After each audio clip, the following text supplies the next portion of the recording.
There were men selling roasted peanuts and red and white coconut cakes.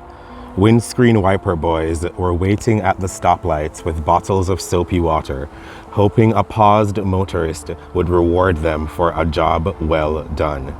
The mango lady with her oversized basket, filled to the brim with all kinds of ripe mangoes, sat on top of the wall that ran along the harbor.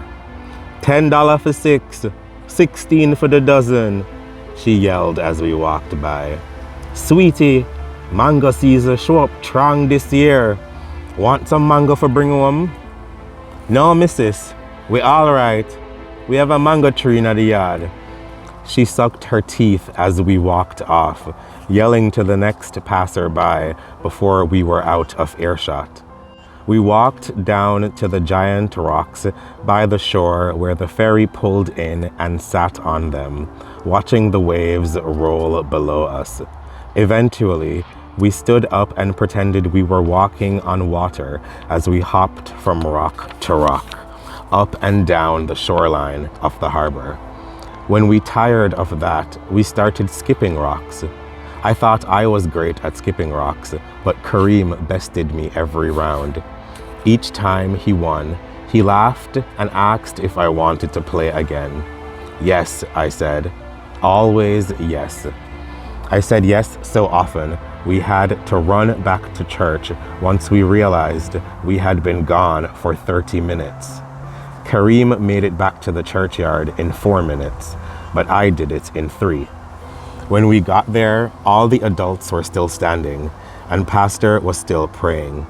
The hot Jamaican sun had made us perspire through our clothing, so we hung around the churchyard in an attempt to cool off. We needed to be dry before going back into church in order to not raise any suspicions. Under the shade of the large June plum tree, Kareem suggested we take our shirts off and fan them in the wind to speed their drying. You ever eat from the tree, yeah? I asked, looking up at the June plum tree. Yeah, but it don't bear till October, and when it does, Master Joe love hoard it for himself and him friend them. Master Joe was the groundskeeper at the church. He lived in the apartment in the back of the churchyard above the June plum tree. He never stuck around during church hours because there was bad blood between him and most of the saints. But Master Joe's father helped build the church, so he wasn't going anywhere. And even in his death, I came to know later he joined his father in the funeral plot on the church grounds.